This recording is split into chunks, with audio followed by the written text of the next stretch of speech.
காரைக்குடியில் ஒரு ப்ரோக்ராம் பண்ணோம். சரி. முஸ்லீம் அல்லாதவங்க எல்லாம் கேள்வி கேட்கலாம்னு. அதுல வந்து நம்ம ஹெச் ராஜா இருக்கார்ல, அவருடைய தகப்பனார் ஹரிஹர சர்மா, அவர் வந்து கேள்வி கேட்க வருவார். ஓ, ஹெச் ராஜாவோட அப்பா உங்களை பார்த்து கேள்வி கேட்டார்? என்னை பார்த்து கேள்வி கேட்டார். கேள்வி கேட்கும்போது நான் கேள்வி கேட்க வரவில்லைன்னு சொல்லிட்டு நான் சுன்னத்தை பத்தி ஒரு பதில் சொல்லியிருந்தேன். அவர் அதனுடைய அவசியத்தை வலியுறுத்தி அவர் பேசினார். அந்த வீடியோ உங்களுக்கு அனுப்பி வைக்கிறேன்.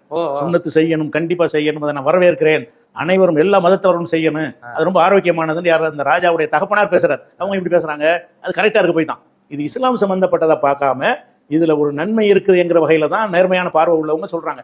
என்ன நன்மையெல்லாம் இருக்குன்னு கேட்டா, இன்னொரு தகவல், சுன்னத்து செய்ய மாட்டேங்கிறதுனால அரபு நாடு வரட்டி விட்டாங்கன்னு சொன்னாங்கல்ல, அது வந்து எந்த அளவுக்கு உண்மை சொல்ல முடியும்? ஏன்னு கேளுங்களேன், இன்றைக்கு சவுதி அரேபியாவிலையும் மற்ற அரபு நாடுகள்லையும் முஸ்லீம்களை விட இந்து சகோதரர் அதிகமாக வேலை பார்க்கறாங்க. விரட்டி விட்ட மாதிரி தெரியல. உங்களுக்கு தெரிஞ்ச எத்தனை இந்து சகோதரர்கள் வேலையை பார்ப்பாங்கன்னு நினைக்கிறேன். அவர் சுன்னத்து பண்ணாதனால விரட்டி விட்டாங்கன்னு ஒரு தகவல், ஒரு தவறான தகவல் யாரும் கொடுத்துருப்பாங்கன்னு நினைக்கிறேன். இன்னைக்கு பொறுத்த வரைக்கும் ஒரு 60-70% முஸ்லீம் அல்லாத சகோதரர்கள் தான் அரபு நாட்டில் இருக்கிறாங்க. முஸ்லீம்கள் கம்மியா தான் இருக்கிறாங்க, விரட்டி விடப்படல. அது ஒரு தகவலுக்காக சொல்லிக்கிறேன். கேட்கல நல்லா கேளுங்க. என் பெயர் ப்ரொஃபசர் ஹரிஹர் சர்மா.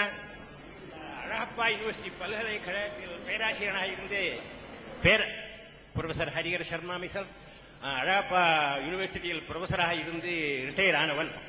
இப்ப இது கேள்வி அல்ல, இதற்கு மேடையில் இருப்பவர் கூறியதற்கு சப்போர்ட்டாக சில வாக்கியங்கள். சம்ஸ்கிருதத்திலே ஒரு வார்த்தை உண்டு, ஆனோ Patra ஆனோ Patra ருத்தவோ யந்து விஸ்வதஹ, let all noble thoughts come and reach me from all direction. எல்லா நல்ல எண்ணங்களும் நல்ல காரியங்களும் இந்த 10 திசையிலிருந்தும் என்னை வந்து அடையட்டும் என கூறப்பட்டது. அவர் சொன்னது மாதிரி அந்த லிங்கத்தின் மேல் அந்த தோல் மூடியிருக்கும் காரணத்தால் சிறுநீர் அதில் தங்கி அல்லது சேர்க்கையின் பொழுது இந்திரியமும் அதில் தங்கி இல்லாத பெரிய வியாதிகளை கண்டிப்பாகவே அது உண்டாக்கும். முஸ்லிம் நாட்டிலே அவர்கள் மறுத்தார்களே என்றால் அவர்கள் மறுத்தது உண்மை, மறுக்காமல் இருக்கலாம் என சப்பை கட்டுவது சரியல்ல. ஏனென்றால் இவனால் அந்த வியாதி பரவ வேண்டாம் என்ற எண்ணத்தினால் நீ கண்டிப்பாக அதை செய்து கொள்ள வேண்டும் என்று அவர்கள் கூறியிருக்கிறார்கள். ஆதலால் யான் பெற்ற இன்பம் இவ்வையகம் தூய்க்க என்பது போல் நான் ஆரோக்கியமாக இருக்க வேண்டுமேயானால் மற்றவனிடமிருந்து எனக்கு வியாதி வரக்கூடாது என்ற எண்ணத்திலே அவர்கள் செய்திருக்கிறார் என்று நாம் நோக்க வேண்டுமே என்று, அது இல்லாமல் அதற்கு வரவேற்கத்தக்கவர்களை வரவேற்க வேண்டும், ஒதுக்க வேண்டியவர்களை ஒதுக்க வேண்டும். அதனால அவர்கள் செய்தது 100க்கு 100 உண்மை என்று நான் கருகிறேன் என்று இந்த சந்தர்ப்பத்திலே கூறிக்கொள்கிறேன். நன்றி நன்றி.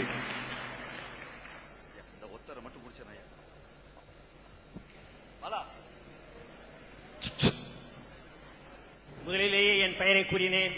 நான் ப்ரொஃபசர் ஹரிஹர் சர்மா, அழகப்பா பல்கலைக்கழகத்தில் இருந்து ஓய்வு பெற்ற பேராசிரியர்.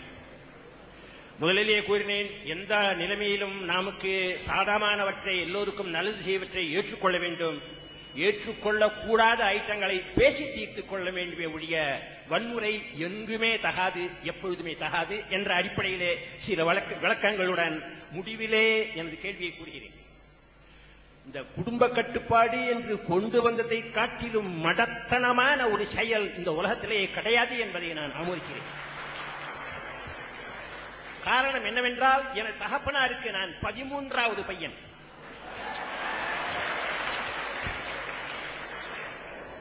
எனக்கு இப்பொழுது 73 வயது.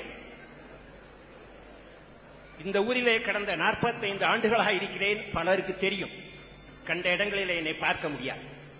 தேவையான இடத்தில் பார்க்கலாம், மற்ற இடத்தில் பார்க்க முடியாது. ஏனென்றால் எனக்கு ஒரு நாளைக்கு 48 மணி நேரம் போராது, இருப்பதோ 24 மணி நேரங்கள். 64 கலைகளும் தெரியும், ஒரு கலை நீங்களாக நான் பிரசவிக்க இயலாது. இந்த சந்தர்ப்பத்திலே விஞ்ஞான ரீதியிலே ஒரு உண்மையை நாம் எல்லோரும் அறிய வேண்டும்.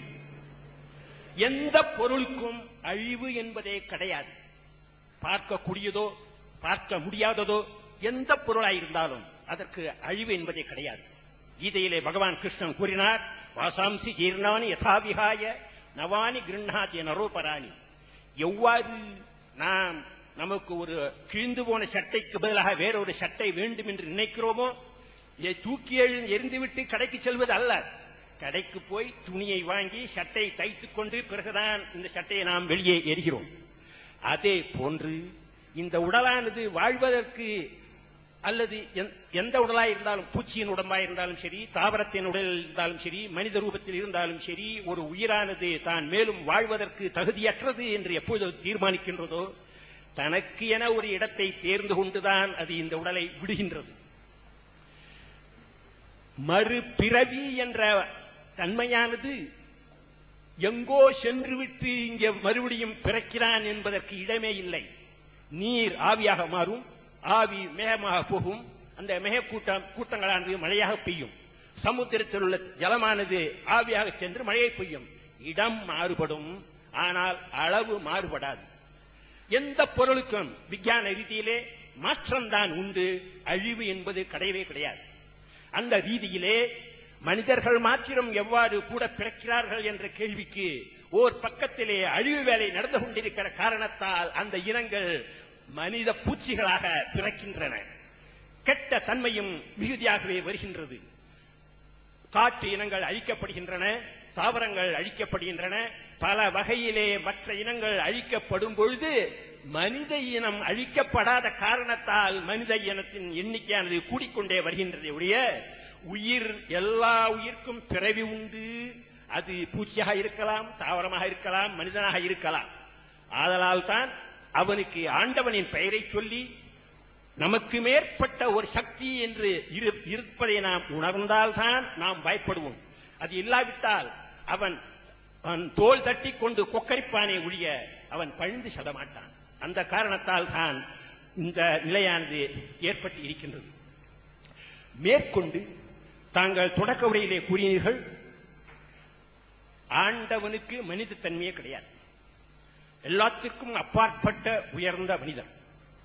அவர் பேசவும் முடியாது, கட்டளையிட முடியாது, பார்க்கவும் முடியாது, எதுவுமே செய்ய முடியாது என்ற தன்மையை ஒத்துக்கொள்ளத்தான் வேண்டும். ஏனென்றால் அவருக்கு அவர் சரீரத்தை கொடுப்பதற்கு தகப்பனார் கிடையாது, அவர் பின்னுடன் பிறந்தவர்களும் இல்லை. இப்பேற்பட்ட சூழ்நிலையிலே அவர் பிறந்திருக்கிறார். இந்த சூழ்நிலையிலே நம் நாட்டிலே வளர்ந்து வந்த இஸ்லாம் மதமோ அல்லது கிறிஸ்துவ மதமோ பைபிளை படித்தோ குரானை படித்தோ மனமாற்றத்தை ஏற்படுத்திக் கொண்டு வளர்ந்த மதம் அல்ல. இதை யாருமே அவ்வாறு இங்கு வந்தது என்று கூறவே முடியாது. ஒன்று பயமுறுத்தி வந்தது, குரான் படித்தால் படி, இல்லா என் வாளுக்கு இறையாவாய் என்று பயமுறுத்தி தான் வந்ததே ஒழிய குரானை படித்து தத்துவத்தை அறிந்து அதை பின்பற்றியவர்கள் என்று ஒரு ஆள் கூட சாட்சிக்கு இடம் காட்ட முடியாது. அதே போன்றே பைபிளும், பைபிள் என்ற சந்தர்ப்பத்தில் அவர்கள் ஃபேவரிட்டிசம், சலுகை காட்டி பெருக்கினார்கள். இவர்கள் பயமுறுத்தி காட்டி பெருக்கினார்கள். பயமுறுத்திய காலத்தில் உயிரை விட்டவர்கள் நெருப்பிலே பூந்தார்கள், முடியாதவர்கள் அவர்களுக்கு இஷ்டப்பட்டு சென்றார்கள். அப்படி சென்றவர்கள் இன்னார் என தெரியக்கூடாது என்ற காரணத்திற்காகத்தான், எங்கிருந்து நாம் அவளை அபகரித்தோம் என்று தெரியக்கூடாது என்ற காரணத்திற்காகத்தான் பர்தாவே வந்தது. ஏனென்றால் அவள் தெரியக்கூடாதே, தெரிந்தால் வெற்றிடத்திலிருந்து நாம் அபகரித்துக் கொண்டு வந்தோமே, அது ஒரு காரணம். இரண்டாவது, பெண்ணின் அழகானது வெளியிலே தெரிய வேண்டிய அவசியம் இல்லை. பாரியா ரூபவதி சத்ரு, மிகவும் அலங்காரமாக அழகாக இருக்கும் உன் மனைவியானவள் உனக்கே விரோதி என கூறப்பட்டுள்ளது. இந்த இரண்டு காரணங்களுக்காகத்தான் அது வந்தது. இந்த சூழ்நிலையிலே ஆண்டவனால் கொடுக்கப்படாத, ஏனென்றால் நபிகள் நாயகம் ஆண்டவன் இல்லை, ஆண்டவன் கட்டளை ஆண்டவன் கட்டளை என கூறுகிறோமே, அப்பொழுது இந்த கட்டளைகளை ஆண்டவனா கொடுத்தான்? கொடுக்கவில்லை, மனிதன் தானே கொடுத்தான். அதனால் ஆண்டவன் கட்டளை என்று எவ்வாறு நாம் ஒத்துக்கொள்வது? மனிதநேயத்தின் அடிப்படையில் நாம் கூறியுள்ளோம். யூனிட்டி இன் டைவர்சிட்டி, வேற்றுமையிலே ஒற்றுமை காண வேண்டும், எல்லோரும் நலமாக இருக்க வேண்டும். இந்த சூழ்நிலையிலே பயமுறுத்தித்தான் இஸ்லாம் வளர்ந்திருக்கிறது என்று நான் நினைக்கிறேன். அதே போல சலுகைகளை காட்டித்தான் அதாவது கிறிஸ்தவ மதமானது பரவிற்று என்றும் நான் நினைக்கிறேன். இல்லாவிட்டால் அன்னை தெரசாவுக்கு இந்தியாவை விட்டு வேறு உலகமே கிடைக்கவில்லையா? ஆனால் தெரசா ஏன் இங்கு வந்தால்? இந்துக்கள் அசடு. ஏனென்றால் அவர்கள் எதையும் ஒற்றுக்கொள்வார்கள், ஒன்று பயப்படுவார்கள், இல்லாவிட்டால் காசுக்கு ஆசைப்படுவார்கள் என்ற ரீதியிலே இங்கு மதமானது மாற்றப்பட்டது. ஆனால் அதே சமயத்தில் ஒரு தேசத்திற்கு போய் மற்றவர்களை பலவந்தத்திலோ அல்லது ஆசை காட்டியோ வேற பயமுறுத்தியோ ஒரு கிறிஸ்தவரையோ முஸ்லிமையோ இந்துவாக மாற்றினான் என்று சரித்திரமே கூற முடியாது. ஆனால் மாற்றப்பட்டவர்கள் மறுபடியும் தாய் மதத்திற்கு வரலாம் என கூறினார்களே ஒழிய தனிப்பட்ட முறையிலே யாரையும் மாற்றவில்லை. இதற்கு தங்கள் பதிலை அன்புடன் எதிர்பார்க்கிறேன். ரொம்ப அழகா ஒரு நீண்ட உரையை நிகழ்த்திட்டாங்க. அதுல ஒட்டி கேக்குறீங்களா? ஏன் ஒரே சொல்லி இல்ல இல்ல இல்ல இல்ல அவர் சொன்ன ஒரே ஒரு கருத்துக்கு வந்து பதில் சொல்லணும். அதாவது கட்டாயப்படுத்தி பயமுறுத்தி தான் இந்த மதங்கள் வளர்ந்தது அப்படின்னு அவங்க சொன்னாங்கன்னா அதை வந்து 100க்கு 100 நாங்க ஒத்துக்கிறதுக்கு நாங்க 2000க்கு முன்னாடி பார்க்கல. என்ன எங்களுக்கு சிந்திக்கிற தன்மைகள் ஒவ்வொரு மனிதனுக்கும் கடவுளால் கொடுக்கப்பட்டிருக்கு. அதை முதல்ல நீங்க உணர்ந்துக்கணும். அடுத்தவர்களுக்கும் நம்மளை போன்ற ஆறறிவு கடவுளால் கொடுக்கப்பட்டது. அவர்கள் உடம்பில் ஓடுவதும் சிவப்பு ரத்தம் தான். குரூப் வேணா வேற இருக்கலாம், ஆனா ரத்தம் ஒண்ணுதான். எல்லாருடைய தாயாரும் 10 மாசம் தான் பெற்றிருக்காங்க. 12 மாசம் பெற்றதாக சரித்திரம் இல்ல. 10 மாசம் தான் அதிகமா பெற்றதாக. இந்த நாட்டில் நடந்த பல சமூகத்தினுடைய அடிமைத்தனம், பொருளாதார ஏற்றத்தாழ்வுகள், வழிபாடுகளில் கொடுக்கப்பட்ட மனிதனை மனிதனாக நேசிக்கின்ற தன்மை அறவே இல்லாத காரணத்தினால் கொடுக்கப்பட்ட கொடுமைகள் ஜாதியால் மதத்தால் பொருளாதார ஏற்றத்தாழ்வு கொடுக்கப்பட்டதுனால அவங்க ஏதோ ஒரு இடத்தை பற்றிக்கிறணும். சமத்துவம் எங்க கிடைக்குதோ, பொருளாதார பயன்கள் எங்க கிடைக்குதோ, மறுக்கப்பட்ட உரிமைகளுக்காகவும் மறுக்கப்பட்ட பொருளாதார ஏற்றத்தாழ்வுகளுக்காண்டுதான் இந்த 2 மதங்களையும் இந்தியர்கள் ஃபாலோ பண்ண முடிஞ்சிச்சு. தவிர நீங்க சொல்ற மாதிரி கட்டாயப்படுத்தி எல்லாம் பண்றதாக நீங்க நினைச்சீங்கன்னா அது உங்களுடைய அறிவீனம் அப்படிங்கறத நான் தாழ்மையோடு தெரிவித்துக் கொள்கிறேன். எனது பெயர் பிரேம்குமார், தமிழ் சுவிசேஷ லுத்தரன் திருச்சபை, திருப்பத்தூரிலிருந்து வந்து பேசுகிறேன். அதாவது என்னன்னா, இப்ப ஐயாவுடைய ப்ரொஃபசர் ஐயாவுடைய வாதம் என்னன்னா, வாளால் தான் இது பரப்பப்பட்டுச்சுங்கிறது ஒரு வாதம். இஸ்லாத்தை பொறுத்த வரைக்கும் நான் அதுக்கு ஆரம்பத்திலே சொல்லிட்டேன். யாரு வாளால பரப்புவாங்கன்னு கேட்டா அந்த மதத்துல ஈடுபாடு உள்ளவர்கள் தான் பரப்புவார்கள். அதை விளங்கிக்கணும். ஒரு மதத்தை தான் கடைபிடிக்காத ஒருத்தன் ஒரு இந்து மதத்தை கடைபிடிக்கவே இல்லை, அவன் போய் இந்து மதத்தை பரப்ப மாட்டான். ஒரு கிறிஸ்தவ மதத்தை வாழ்க்கை நிறைய ஏத்துக்கிறாதவன் அவன் போய் அடுத்த ஆளுக்கு சொல்ல மாட்டான். நீங்கள் எந்த மன்னர்கள் வாளால் பரப்புனாங்கன்னு சொன்னீங்களோ அவர்கள் முஸ்லீம்களாக வாழவில்லை நாங்க சொல்றோம். தாஜ்மஹாலை கட்டினான், ஒரு சமாதிக்கு போய் இப்படி கோடி கோடியா செலவு பண்றவன் அவன் முஸ்லீமா வாழல. அந்த புறத்துல பெண்களை வச்சிருந்தான், அவன் முஸ்லீமா வாழல. அவன் போய் இஸ்லாத்தை போய் பரப்புனாங்கிறது இருக்க அவ்வளவு பெரிய கிரேட் நீங்க கொடுக்க முடியாது. அவனுக்கு அதெல்லாம் அக்கறை கிடையாது. இது முதல் சாதாரண ஒரு விஷயத்தை நீங்க புரிஞ்சுக்கணும். அது போக வாளால் பரப்புதல் என்பது நீங்க கடந்த காலத்துல உள்ள வரலாறு சொல்லி நீங்க சொல்றீங்க நடந்ததாக, அதுக்கு எந்த ஒரு ப்ரூஃப் எவிடன்ஸும் கிடையாது. அதே நேரத்தில் கண்ணுக்கு முன்னாடி நீங்க பாருங்களேன், கண்ணுக்கு முன்னாடி இப்ப ராமநாதபுரத்துல கூரியூர், குராயூர், காண்டை இந்த ஊர்கள்லாம் மொத்தமாக இஸ்லாத்துக்கு வந்தாங்க. அவர்களை வாளால் மிரட்டுறதுக்கு இப்ப யார்கிட்ட ஆட்சி இருந்துச்சு? கலெக்டர் முஸ்லீமா இருந்தாரா, எஸ்பி முஸ்லீமா இருந்தாரா, அல்லது மாநில முதலமைச்சர் முஸ்லீமா இருந்தாரா, இந்தியாவுடைய பிரதமர் முஸ்லீமா, ராணுவம் போலீஸ் அவங்க கையில இருந்துச்சா, அந்த பகுதியில் அவங்க மெஜாரிட்டியா இருந்தாங்களா? இல்ல, ஒண்ணுமே மைனாரிட்டி. தமிழகத்துல நம்ம மைனாரிட்டி. அப்ப மக்கள் இன்னைக்கு வர்றாங்கன்னா எதனால வர்றாங்க? வாழால வர்றாங்க. கண்ணு முன்னாடி நம்ம நடக்கிறோம் பார்க்கிறோம். அதே மாதிரி அமெரிக்காவுல, இங்கிலாந்துல எல்லாம் இஸ்லாத்தை நோக்கி மக்கள் வர்றாங்க. அந்த நாட்டிலையும் முஸ்லீம்கள் ஆட்சியிலே அதிகாரத்திலே இல்ல. இதுதான் யதார்த்தமான நிலைமை. ஒன்னே ஒன்னு ஐயா சொன்னாங்க, அது உண்மை. குரானை படிச்சுட்டு வர்றாங்களா? குரானை படிச்சுட்டு வரல, அதான் ஒத்துக்குவேன். குரானை படிச்சுட்டு ஆராய்ச்சி பண்ணிட்டு யாரும் வரல. எதை பாக்குறாங்க? சமத்துவம், சகோதரத்துவம், இந்த அந்நியோன்யமா பழகிறது, ஒன்னா ரெண்டு வழிபடுறது. அந்த காலத்து இன்னைக்கு முஸ்லீம்கிட்ட நேர்மை இல்ல. அந்த காலத்து முஸ்லீம்கிட்ட காணப்பட்ட நேர்மை, ஒழுக்கம், அந்த சுத்தமான பரிசுத்தமான வாழ்க்கை, இதையெல்லாம் பார்த்து ஈர்க்கப்பட்டு வந்தாங்களே தவிர கண்டிப்பா வாழால் தான் என்று இருக்குமையானால் இன்றைக்கு வரக்கூடாது. இன்றைக்கு கூட மதமாற்றம் செய்கிறார்களா, தடை சட்டம் வேணும்னு கேட்கிறாங்க. எப்ப ஏன் கேட்கிறாங்க? யார் கையில் ஆட்சி இருக்குது, யார் கையில் அதிகாரம் இருக்குது, மதம் மாற்ற தடை சட்டம் வேணும்னு கேட்டால மதம் மாற்றம் நடக்குதுன்னு அர்த்தம். எங்க நடக்குது? வாள் இல்லாம நடக்குது, அதிகாரம் இல்லாம நடக்குது. யாரு பண்றா? சிறுபான்மையை உள்ளவங்க பண்றாங்க. அப்ப மதமாற்றம் இன்னைக்கு நடக்கிறதுனாலதான் தடை சட்டம் வேணும்னு கேட்கறாங்க. அப்ப இது எப்படி நடக்குது? இன்னைக்கு ஏன் நடக்குது? நம்ம செஞ்சு பார்க்க வேணாமா? நீங்க அவங்களுக்கு அவ்வளவு பெரிய கிரேட கொடுக்காதீங்க. அந்த காலத்து மன்னர்களுக்கு அவ்வளவு தூய்மையானவர்கள், அவ்வளவு பர்ஃபெக்டா ஒரு மதத்தை கடைபிடிச்சவங்க கிரேட கொடுக்காதீங்க. அவர்களுக்கு அது நம்பிக்கை இல்லை. இதுதான் யதார்த்தமான ஒரு நிலைமை.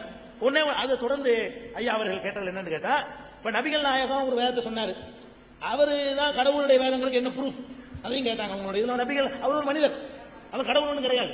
அவர் சொன்னது கடவுளுடைய வேதங்கிறதுக்கு என்ன ப்ரூஃப் அப்படின்னு கேட்டாங்க. அவர் மனிதர் என்பதை நானே ஆரம்பத்தில் சொல்லிட்டேன், அவர் கடவுள் இல்லைன்னு.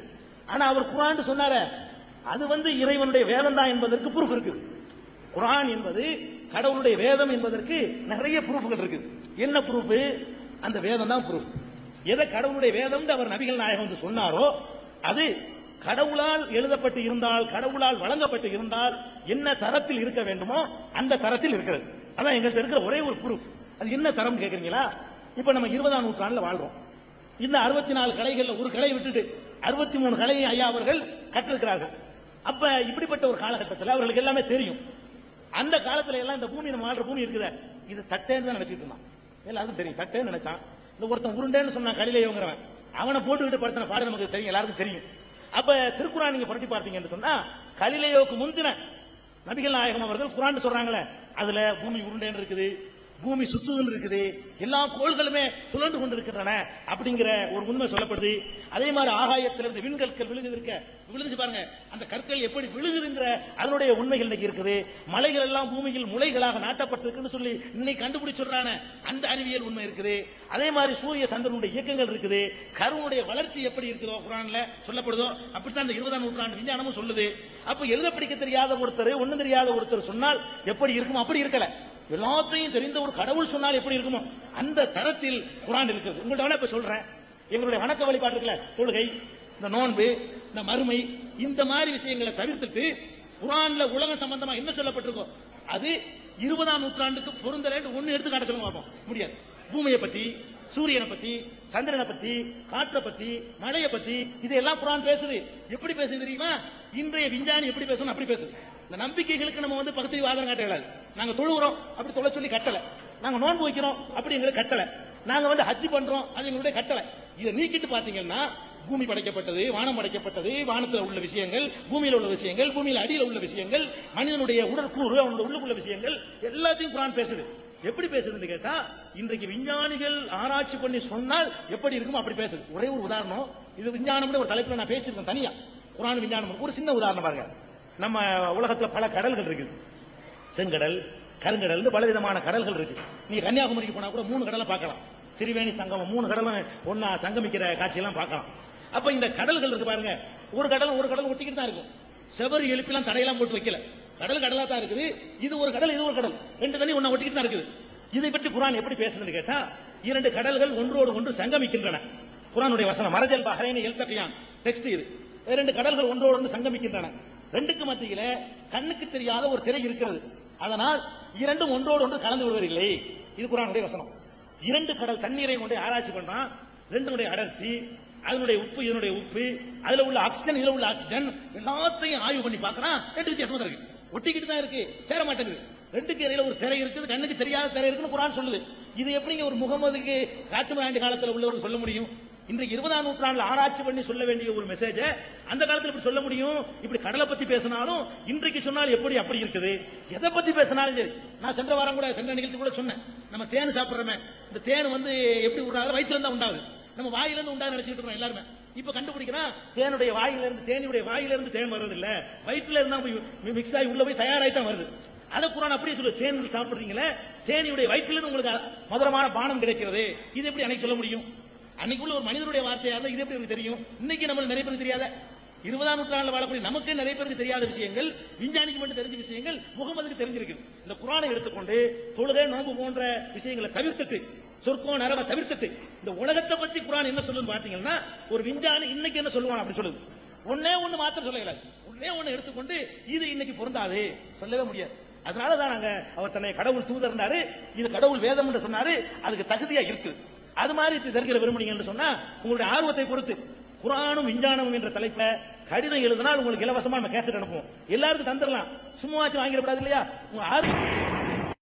மதத்தின் சார்பில் இங்கு பல்வேறு சமூகத்தினரையும் இந்த மேடையில் அமர வைத்து இந்த சம்பந்தப்பட்ட விளக்கங்கள், சந்தேகங்கள் எதுவாக இருந்தாலும் நீங்கள் கேட்டு தீர்த்துக் கொள்ளலாம் என்று ஒரு மாபெரும் இந்த முயற்சியை எடுத்துள்ளதற்கு எங்களது இந்த மாவட்டத்தின் சார்பில் முதற்க நன்றியை தெரிவித்துக் கொள்ள விரும்புகிறேன். ஏனென்றால் இன்று ஜாதி சமய வேறுபாடுகளை களைந்து ஒற்றுமையை ஏற்படுத்த வேண்டும் என்ற எண்ணத்தில் பல்வேறு இடங்களில் மத நல்லிணக்க கூட்டங்கள் எல்லாம் நடைபெறுகிறது. அதனையும் பீட் செய்யும் அளவிற்கு இந்த கூட்டம் சிறப்பாக அமைந்திருக்கிறது என்பதை நான் வலியுறுத்தி கூற விரும்புகிறேன்.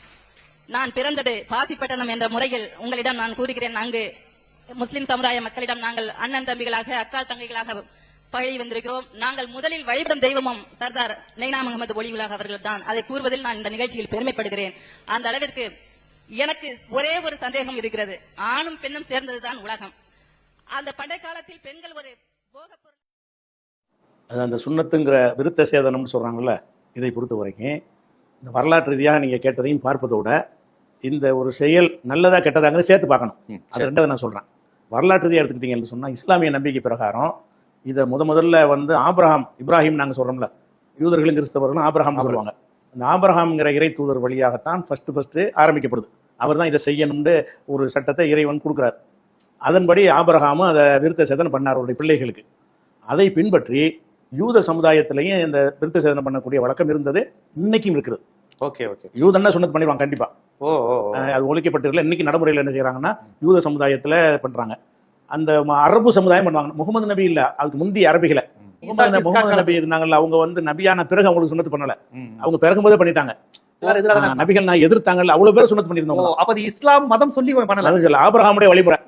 அதனால முகமது நபிக்கு சுன்னத்து பண்ணது குழந்தையா இருக்கும்போது பண்ணுனாங்கிறதுனாலயே அந்த மக்கள்கிட்ட அந்த வழக்கம் இருந்துச்சுன்னு பாக்குறோம். இயேசுநாதரும் 7ஆம் நாள் வந்து விருத்த சேதனம் செய்யப்பட்டாருன்னு இருக்குது பைபிள்ல. ஓகே, அவருக்கு பண்ணிருக்கு. அவர் யூதர் தானே, அவர் வந்து பிறப்பால் யூதர் தானே, யூதனத்தில் உள்ளால் தானே. யூதனத்தில் பிறந்தா என்ன செய்வாங்க?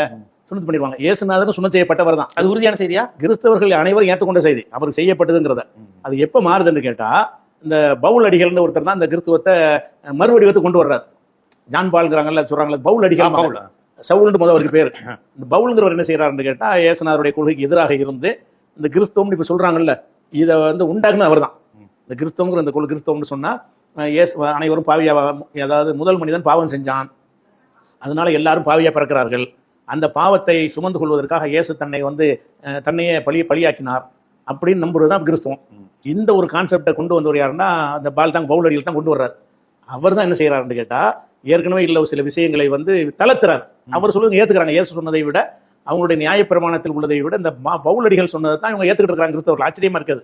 அவர் என்ன செய்யறாருன்னு கேட்டா, விருத்தம் செய்வதும் சரியே, செய்யாமல் இருப்பதும் சரியாங்கிறார். அது ஒரு பெரிய மேட்டர் கிடையாது, தப்புன்னு அவர் சொல்லல, அது ஒரு மேட்டர் கிடையாதுங்கிற மாதிரி அவர் சொன்னாரு.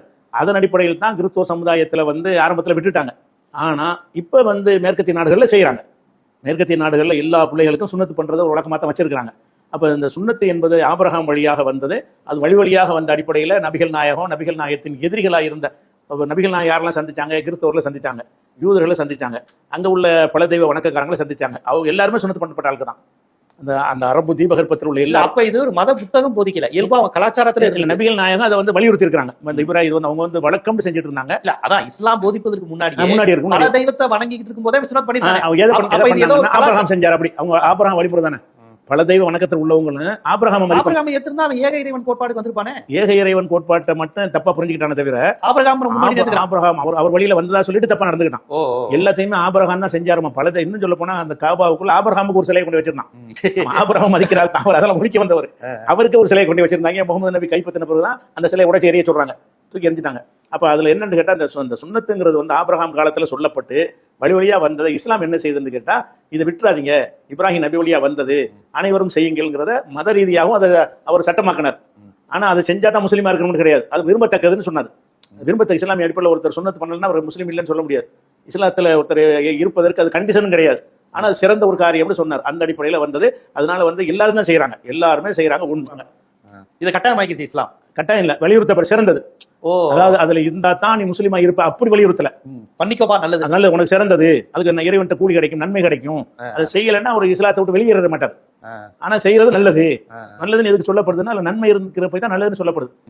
மதத்தை அது இஸ்லாமுக்கு முன்னாடி உள்ள ஒரு வழக்கம் தான், நபி உண்டாக்குனது கிடையாது. முகமது நபி இதை வந்து உண்டாக்க கிடையாது. அதுக்கு முன்னாடியே இருந்த ஒரு வழக்கத்தை இஸ்லாம் ஏத்துக்கிடுச்சு. நல்லதா இருந்தா அவன் செஞ்சதா இருந்தா நம்ம ஏத்துக்கிறோம்னு சொல்லி அந்த வழக்கத்தை ஏத்துக்கிட்டாங்க. ரெண்டாவது என்னன்னு கேட்டா, பொதுவாக அந்த அந்த ஆணுறுப்பு சம்பந்தமான விஷயங்களை நன்கு அறிந்தவர்கள், முஸ்லீம் அல்லாதவர்களும் கூட அது நிறைய பேர் பண்றாங்க. டாக்டர் வச்சு ப்ராப்பரா பண்ணி பண்றது இல்ல. இப்போ உதாரணமா ஜெயலலிதா அவங்களுக்கு வந்து இந்து நம்பிக்கையில் ஆழ்ந்த பிடிப்பு உள்ளவர். ஆமா, என்ன ரொம்ப இந்து மதத்தில் உள்ள சொன்ன எல்லாத்தையும் கடைப்பிடிக்கக்கூடிய ஒரு ஆள். அவர் ஆட்சியில் இருக்கும்போது என்ன செஞ்சாங்கன்னா, தொட்டில் குழந்தை என்று ஒரு திட்டம் கொண்டு வந்தாங்க. பெண் குழந்தைகளை சிசுகொலை பண்ணக்கூடாதுங்கிறதுக்காண்டி. அதாவது அனாதையா பெத்து போட்டாங்க. அந்த குழந்தைகளை வளர்ப்பதற்காக வேண்டி தொட்டில் குழந்தை திட்டம் கொண்டு வந்தாங்க. அதுல ஒரு ஆர்டர் பண்ணும்போது சொல்றாங்க, அதுல ஆண் குழந்தைகளை கொண்டாந்து போட்டு போயிட்டாங்கன்னு சொன்னா அதுக்கு சுன்னத்து பண்ணிருங்க. ஜெயலலிதா சட்டத்துல இருக்கு, ரிட்டர்ன்ல இருக்கு. அது வந்து அந்த உறுப்புல வந்து பாதுகாப்பு தான். சுன்னத்து பண்ணுவது வந்து அந்த ஆண் உறுப்புல வர தொற்று நோய்கள்லாம் வராம தடுக்கும், அது ஆரோக்கியமானது அப்படிங்கிறதுக்காக வேண்டி ஜெயலலிதா உத்தரவு போட்டாங்க. என்ன பிள்ளைய கொண்டு வந்து போட்டு போயிருவாங்க. தப்பா பிறந்தவங்க, குழந்தை வளர்க்க வேணாம்னு நினைக்கக்கூடியவங்க கொண்டாந்து போட்டு போயிருவாங்க. ஆம்பளை பிள்ளைய கொண்டாந்து வாசல்ல போட்டு போயிட்டாங்கன்னா அது சுண்ணத்து பண்ணிட்டு நீங்க சேர்த்துக்கிறீங்கிறாங்க. அப்ப அந்த உறுப்பின் மூலமாக அந்த சில தோல் மூடி இருக்கும் பொழுது அதுக்குள்ள சில சிறுநீர் கழிச்ச பிறகு அது மூடிக்கிறதுல அந்த மூடப்பட்ட இடத்துல இருக்கக்கூடிய சிறுநீர்னால சில தொற்றுகள் ஏற்படும். அது இது வந்து சுத்தமா போயிடும் அப்படின்னு சொல்லிட்டு இப்ப ஜெயலலிதாவே அதை ஏத்துக்கிறாங்கன்னு என்ன அர்த்தம்? அந்த செயலுடைய அது இஸ்லாம் சொல்லி இருக்கும்போது அதை வந்து கண்டிப்பா அவங்களால ஏத்துக்க முடியாது. ஏத்துக்கிறாங்கன்னு சொன்னா அவ படிச்ச ஜெயலலிதா கொஞ்சம் படிச்சால் தான் அவங்க படிச்சதுல பாக்குறாங்க இது ஒரு நல்ல ஒரு விஷயம்னு சொல்லி. ரொம்ப விரிவா சொன்னீங்க. தொட்டில் குழந்தை திட்டத்துல ஜெயலலிதா அம்மையார் இப்படி ஒரு விஷயத்தை சொல்லியிருக்காருங்கிறது எனக்கு ஜீவோ ரெண்டே உங்களுக்கு ஜீவோ அனுப்பிக்கிறேன் உங்களுக்கு அந்த காப்பி. அதே மாதிரி வந்து நாங்க காரைக்குடியில ஒரு ப்ரோக்ராம் பண்ணோம். சரி, முஸ்லீம் அல்லாதவங்க எல்லாம் கேள்வி கேட்கலாம்னு. அதுல வந்து நம்ம எச் ராஜா இருக்கார்ல, அவருடைய தகப்பனார் ஹரிஹர சர்மா, அவர் வந்து கேள்வி கேட்க வருவார். ஓ, எச் ராஜாவோட அப்பா உங்களை பார்த்து கேள்வி கேட்டார்? என்னை பார்த்து கேள்வி கேட்டார். கேள்வி கேட்கும்போது நான் கேள்வி கேட்க வரவில்லைன்னு சொல்லிட்டு நான் சுண்ணத்தை பத்தி ஒரு பதில் சொல்லியிருந்தேன். அவர் அதனுடைய அவசியத்தை வலியுறுத்தி அவர் பேசினார். அந்த வீடியோ உங்களுக்கு அனுப்பி வைக்கிறேன். சுண்ணத்து செய்யணும், கண்டிப்பா செய்யணும், அதை நான் வரவேற்கிறேன், அனைவரும் எல்லா மதத்தவரும் செய்யணும், அது ரொம்ப ஆரோக்கியமானதுன்னு யார் அந்த ராஜாவுடைய தகப்பனார் பேசுறாரு. அவங்க எப்படி பேசுறாங்க? அது கரெக்டா இருக்கு. போய் தான் இது இஸ்லாம் சம்பந்தப்பட்டதா பார்க்காம இதுல ஒரு நன்மை இருக்குதுங்கிற வகையில தான் நேர்மையான பார்வை உள்ளவங்க சொல்றாங்க. என்ன நன்மையெல்லாம் இருக்குன்னு கேட்டா, இப்ப இந்த பெண்களுக்கு கர்ப்பப்பை புற்றுநோய் வருதுல, இதை பத்தி ஆய்வு செய்யறாங்க. ஆய்வு செய்யும் பொழுது காஷ்மீர்லையும் சவுதி அரேபியாவிலையும் சில ஆப்பிரிக்க நாடுகள்லையும் பெண்களுக்கு கருப்பை புற்றுநோய் வருதில்லை. சவுதியிலையும் வேற எங்க? காஷ்மீர்ல ஆப்பிரிக்க நாடுகள், முஸ்லீம் நாடுகள்ல இங்க எல்லாம் வந்து பெண்களுக்கு கர்ப்பப்பை புற்றுநோய்ங்கிற ஒன்றும் வர்றதில்லைங்கிறத புள்ளி விவரம் தெரியுது. ஏன்னு சொல்லி டீப் ஆராயும் பொழுது ஆண்கள் சுண்ணத்து செய்திருந்தால் பெண்களுக்கு வருவதில்லை, சுண்ணத்து செய்யாமல் அதை மூடிக்கு இருக்கிறதுனால அதுக்குள்ள சில இதுகள்லாம் ஃபார்ம் ஆகி அது வந்து பெண்களுடைய உறுப்புள்ள போயிருது. அதுதான் காரணம். பெண்களுடைய கர்ப்பப்பை புற்றுநோய்க்கு காரணம் இவங்களுடைய பிறப்பு ஆம்பளையோட பிறப்புல இருக்க சில கிருமிகளா போய் அது வழியா கர்ப்பப்பைக்குள்ள அது உள்ள போய் அது போயிருதுன்னு சொல்லி ஆய்வு செஞ்சு இந்த விருத்த சேதனம் செய்தால் அந்த கர்ப்பப்பை புற்றுநோயை தடுக்கலாங்கிறாங்க. ஏன்னா அது எதனால் உண்டாகுதுன்னு கேட்டா, ஆண் உறுப்புல அந்த தோல் மூடிக்கிட்டு இருக்கும் பொழுது அதுல இருந்து வரக்கூடிய கசிவுகள், விந்து துளிகள், சிறுநீர்லாம் அதுல தேங்கி இருக்கும். அதனால சில கிருமிகளோ சிலதெல்லாம் ஃபார்மா ஃபேக்டரிலாம் ஃபார்மா இருக்கும். அதனோட அவன் தாம்பத்தியத்தில் ஈடுபடும் பொழுது அது போய் அந்த கர்ப்பப்பை புற்றுநோயை உண்டாக்கிறது கண்டுபிடிச்சு இவங்களுக்கு ஏன் இப்படி ஒரு இனத்துக்கு மட்டும் வராம இருந்தா யோசிப்பான்ல, அதை ஆய்வு செஞ்சு முடிவு செய்யறாங்கன்னு சொன்னா அப்ப பெண்களுடைய கர்ப்பப்பை புற்றுநோய் தடுக்கிற ஒரு நன்மை அதுல இருக்குது என்பதை நம்ம பாக்குறோம். இது சாதாரண ஒரு சடங்கை பாக்குறோம் அப்படி இல்ல, இது வந்து பெண்களுக்கே ஒரு சேஃப்டியான ஒரு விஷயம். அது ஒண்ணு. அதே மாதிரி வந்து நம்ம தமிழ்வாணன் இருக்கார்ல, அவர் வந்து இந்த சுய இன்பத்தை பத்தி ஒரு புத்தகம் எழுதினார். தமிழ்வாணன். ஆமா, சுய இன்பம்ன்ற பேர்ல போடாம முஷ்டி மைதுனம், முஷ்டினா கை வேலைன்ற அர்த்தம். அப்படி அந்த அர்த்தத்துல சமஸ்கிருதம் ஏன்னா சுய இன்போட அருவருப்பா இருக்கும். அந்த புத்தகத்துக்கு பேர் என்னன்னு கேட்டா முஷ்டி மைதுனம். இது 40 வருஷத்துக்கு முந்தைய நானே படிச்சிருக்கேன் அந்த புத்தகத்தை. அது இப்ப இருக்கான்னு தெரியல. பிரபலமான எழுத்தாளர். பிரபலமான எழுத்தாரு. அதுல என்ன செய்யறாருன்னு கேட்டா, இந்த சுண்ணத்து பண்றதை பத்தி அதுல எழுதுறாரு. சுண்ணத்து செய்யறதுல வந்து அவர் எனக்கு நமக்கு தெரியும், உங்களுக்கு தெரிஞ்ச விஷயம் தான் இருந்தாலும் அந்த மாதிரி ஒரு பெருமுகர் சொன்னா தானே அவங்க கொஞ்சம் ஏத்துக்குவாங்க. அதுக்காக சொல்லி காட்டுறேன். அவர் என்ன சொல்றாருன்னு கேட்டா, தாம்பத்தியத்துல வந்து ஆண்களுக்கு வந்து லேட்டாக விந்து வெளிப்படணும், அப்பதான் மனைவியர் திருப்தி அடைய முடியும். சீக்கிரமா விந்து வெளிப்பட்டுச்சுன்னு சொன்னா மனைவியர் வந்து திருப்தி அடைய மாட்டாங்க. பெண்களுக்கு வந்து கொஞ்சம் லேட்டா தான் என்ன செய்யும், உச்சநிலை அடைவாங்க. ஆண்கள் சீக்கிரம் அடைஞ்சிருவாங்க. அப்ப ஆண்களுக்கு சமமாகவோ பெண்களுக்கு பின்னாடியோ ஆண் உச்சநிலை அடைவதுதான் சரியான இல்லறம். அதுக்கு வந்து சுண்ணத்து செய்வது உதவும் அப்படின்னு சொல்லி என்ன காரணம் சொல்றாருன்னு கேட்டா, அந்த சுண்ணத்து செய்யப்படாமல் இருந்தால் அந்த உறுப்புடைய அந்த பகுதி, நுனிப்பகுதி வந்து சின்ன ஒரு கூச்சத்தை தாங்காது. அது தாங்காம இருக்கும்போது என்ன செய்ய முடியும் கேட்டா, அந்த கூச்சம் அந்த உணர்வுல தானே விந்து வெளிப்படுது, சீக்கிரம் வெளிப்பட்டுரும். சுண்ணத்து பண்ணியிருந்தாங்கன்னு சொன்னா அந்த ஜட்டியில வாட்டில அந்த உரசி உரசி உரசி அதுல வந்து அந்த கூச்சத்தன்மையை வந்து தாங்கக்கூடியதா மாறிடும். கொஞ்சம் அந்த தன்மை சென்ஸ் ஆகி வெளியே வராம இருக்கும். அப்படி இருக்கும் பொழுது அவங்க மனைவியரை திருப்திப்படுத்துவதற்கு சுண்ணத்து உதவும். யாரு? தமிழ்வாணன் சொல்றாரு. தமிழ்வாணன் அந்த முஸ்லிம் மைதனம்ங்கிற புக்ல வந்து அவர் சொல்றாரு. அப்ப இந்த சுண்ணத்து என்ற ஒரு விஷயம் வந்து சாதாரணமா ஒரு மத சடங்கை பார்க்காம இது வந்து ஒரு நன்மை தரக்கூடியது. இது தாம்பத்தியம் வரைக்கும் சம்பந்தப்பட்ட ஒரு விஷயம், பெண்கள் வரைக்கும் சம்பந்தப்பட்ட விஷயம், பெண்களையும் பாதிக்கிற விஷயமாக கூட அதை வந்து கண்டுபிடிக்கிறாங்க. அதனால இந்த சுண்ணத்துங்கிறத வந்துகிட்டு இந்த நம்மள கூட என்ன செய்வாங்கன்னா முக்கா துளுக்கம்பாங்க சில ஆளுக்க. எதனால முக்கான்னு சொல்றாங்கன்னா, அது காவாசி வெட்டிடுறோமா, அது தோலைத்தான் வெட்டணும். தோலை வெட்டுறதுக்கு உயிர் போயிரு, அதை வழங்க முக்கா துளுக்கம்பாங்க. அது இந்த அர்த்தத்துல சொல்றது முக்கான்னு சொல்ற முழுசா இல்லையா இப்படிங்கிறதுக்காக தான் அந்த பேரை சொல்லி கிண்டல் பண்ணுவாங்க விளங்காம. அறிவார்ந்த முறையில் உங்க ராஜா சொல்றாரு, ஜெயலலிதா சொல்றாங்க, அதை சிந்திச்சு பாருங்க. இன்னும் சொல்ல போனா மருத்துவர்கள்ட்ட எந்த டாக்டர்னாலும் கேளுங்க, அது சுண்ணத்து செய்யறது நல்லதா செய்யாம இருக்கிறது நல்லதான். டாக்டர்கள் வேற வேற மருத்துவ டாக்டர்களா இருந்தா கூட அவங்க பிள்ளைகளுக்கு சுண்ணத்து பண்ணிடுவாங்க. இது ஆரோக்கியமானது. நிறைய பேர் பண்றாங்க, இந்துக்கள் பண்றாங்க, மார்வாடிகள் அந்த ஜெயின்ஸ் நிறைய பேர் பண்றாங்க. அது பண்றாங்க. அது மாதிரி பிறமலை கல்லர்கள் பண்ணுவாங்க. அது மார்கல்யாணம், அது மொய் வைக்க மார்க்க கல்யாணம் தேனி. அது முஸ்லிம்களோட அவங்க முஸ்லிம்களுக்கும் பிறமலை கல்லருக்கும் ஒரு தாய்ப்பிள்ளை ஒரு மாதிரி சியா போடுவாங்க. சியா தேனி மாவட்டத்துல மட்டும், தேனி மதுரையில இருக்கு. தேனி மதுரையில அந்த பிறமலை கல்லர்கிட்ட மட்டும் அந்த உறவுமுறை சொல்லி அமத்தா சியான்னு சொல்லி தான் போடுவாங்க. அதனால பரவலான ஒரு கடுகுமணி போற கல்ச்சர் அவங்கள்ட்ட இருந்து தானே. அவங்கள்ட்ட ஒரு முஸ்லிம் கருப்பு தாலி கடுகுமணி தானே. முஸ்லிம் மதுரை சைடுலாம் கருப்பு தாலி கடுகுமணி. சரி சரி. அது இப்ப நீங்க அதை ஏத்துக்க மாட்டீங்க, கிடையாது கல்யாணத்துக்கு அது கிடையாது. இருந்தால் பழக்கத்தில் இருக்கு, முஸ்லீம் பழக்கத்தில் இருக்கு. அப்ப இதான் விஷயம். அதனால வந்து சுன்னத்துங்கிற ஒரு விஷயம் வந்து நம்ம எல்லாருமே செய்யணும். நீ மதத்துல எல்லாமே பிடிக்காத ஆளா இருந்தா கூட இது நமக்கு நல்லது, நம்ம தாம்பத்தியத்துக்கு நல்லதுங்கிறது ஒரு பெரிய ஒரு கிஃப்ட் தானே, நம்முடைய மனைவிமாருக்கு நல்லதுங்கிற ஒரு கிஃப்ட் தானே. அவங்களுக்கு கர்ப்பப்பை புற்றுநோய் வராம இருந்தா ஆரோக்கியம், ஆரோக்கியம் சம்பந்தப்பட்டதுங்கிற அடிப்படையில நீங்க சிந்திக்கணும். மத்தவங்கள்ட்ட கேளுங்க, மருத்துவர்கிட்ட அவங்கள்ட்ட கேட்டு பாருங்க, எல்லாருமே நல்லதுமாங்க. அப்ப ஆதாம் செய்யல, ஆதாம் செய்யல, ஆபிரகாம் நோவா, ஆமா அதை செய்யல, ஆபிரகாம் பிறகு வந்தவங்க செஞ்சிருக்காங்க. ஆமா ஆபிரகாம் தான் அதை கொண்டு வந்தாரு. ஆபிரகாம்ல இருந்து எல்லா ஆபிரகாம் மதத்துல உள்ள 50 பேரும் செய்வாங்க. இதை கட்டாயமாக்கிருச்சு இஸ்லாம். கட்டாயம் இல்ல, வலியுறுத்தப்பட சிறந்தது. அதாவது அதுல இருந்தா தான் நீ முஸ்லீமா இருப்ப, அப்படி வலியுறுத்தல. பண்ணிக்கோப்பா, நல்லது நல்லது, உனக்கு சிறந்தது, அதுக்கு இறைவன்ட்ட கூலி கிடைக்கும், நன்மை கிடைக்கும். அது செய்யலைன்னா ஒரு இஸ்லாத்தை விட்டு வெளியேற மாட்டார். ஆனா செய்யறது நல்லது, நல்லதுன்னு எதுக்கு சொல்லப்படுதுன்னா அதுல நன்மை இருக்கிறப்ப தான் நல்லதுன்னு சொல்லப்படுது. ரொம்ப ஒரு உங்க மதம் சம்பந்தப்பட்ட கேள்வியா தொடங்கி கடைசியில் அதுல இவ்வளவு அரசியல் மட்டும் இல்ல, நிறைய அறிவியல் சயின்டிபிக்கான மருத்துவ கருத்துக்கள் இருக்கு. இதை செய்து கொண்ட ஆண் மட்டும் இல்லாம அவனை விரும்பி திருமணம் செய்து கொண்ட பெண்ணுக்கும் அது ஆரோக்கிய ரீதியாக இருக்கு. பல்வேறு செய்திகளை முஸ்லீம் அல்லாதவர்கள் எத்தனை பேர் இது வாக்குமூலமாகவும் ஆய்வு செய்து எழுதியிருக்கிறாங்க. ரொம்ப விரிவா சொன்னீங்க. தொட்டில் வளமை போல் இதுவும் நிறைய புதிய தரவுகள், புதிய தகவல்களை மக்களுக்கு தரக்கூடிய ஒரு செய்தியாவே அமைஞ்சிருக்கு.